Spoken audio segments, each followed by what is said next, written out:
Bonjour chers téléspectateurs et bienvenue dans une nouvelle vidéo portant sur les techniques du commerce international. Aujourd'hui, comme vous le voyez, nous allons nous intéresser à un cas qui est un petit peu spécial, celui du calcul du fret aérien, mais cette fois-ci selon le poids pivot. Pour ne pas tarder, je vous invite à voir directement l'énoncé. L'énoncé est comme suit.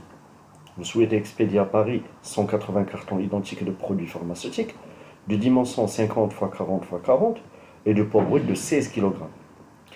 La vente est réalisée en 6 paris, c'est-à-dire l'incoterm utilisé, c'est le CIP. D'accord. C'est-à-dire qu'il comprend l'assurance. La compagnie aérienne vous propose cette fois-ci un ULD, c'est-à-dire une unité de chargement.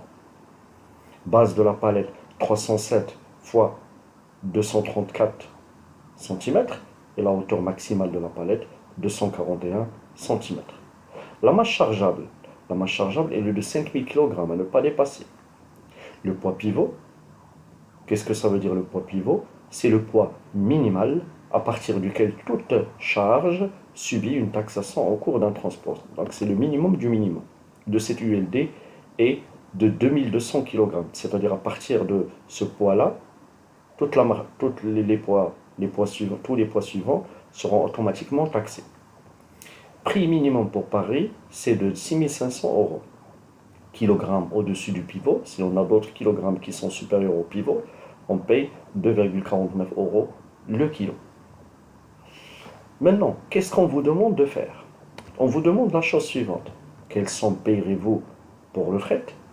Bon, pour répondre à cette question, on passe par deux étapes essentielles. La première étape consiste à calculer le poids réel de l'expédition, qui est de 180 cartons multiplié par 16, c'est-à-dire le poids brut des cartons, et ça nous donne 2880 kg. Et on sait que la palette peut charger jusqu'à 5000 kg. Donc on est au-dessous, regardez, 2880 est inférieur à 5000 kg, donc on est bien au-dessous des 5000 kg. Donc ça passe. Deuxième étape, calcul du volume de l'expédition. Donc le volume de l'expédition, 0,5 fois 0,4 fois 0,4 fois 180 cartons. C'est-à-dire, ça c'est les dimensions du carton en mètres. Voilà, multiplié par 180 cartons, ça nous donne 14,4 mètres cubes. On sait que la palette peut accueillir 307 fois 234 égale 3,07 mètres fois 2,34 mètres, qu'on multiplie par la suite par la hauteur maximale qui est 2,41 mètres. Ça nous donne 17,3 mètres cubes. Parce que la base de la palette est de 307 fois 234 fois la hauteur maximale qui est 241. Donc comment on a obtenu les 17,3 mètres cubes? En multipliant tout simplement la base de la palette, c'est-à-dire 3,07 mètres, fois 2,34 mètres, fois la hauteur maximale, qui est de 2,41 mètres. Ça nous donne 17,3 mètres cubes. Maintenant, qu'est-ce qu'il nous reste? Il nous reste tout simplement de calculer le fret aérien. Comment on procède? L'opération, elle est très simple. Donc on prend tout d'abord les 6500 que nous avons ici au niveau de l'énoncé, parce que le prix minimum pour Paris, c'est 6500 euros. Donc on prend les 6500 euros, voilà, auxquels on rajoute les 2280 que nous avons calculés ici, que nous avons pris en considération, que nous avons calculé ici. Voilà, moins les 2200 parce que ça représente, les 2200 représentent le poids pivot, parce que le poids pivot n'est pas taxé. Et comme il n'est pas taxé, on doit le déduire.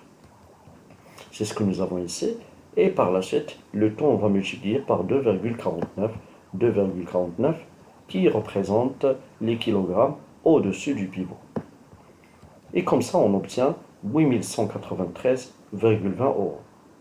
Donc, finalement, la somme que nous allons payer pour ce fret est de 8193,20 euros. Maintenant, je pense que vous avez une idée sur comment on calcule le fret aérien à partir du poids pivot.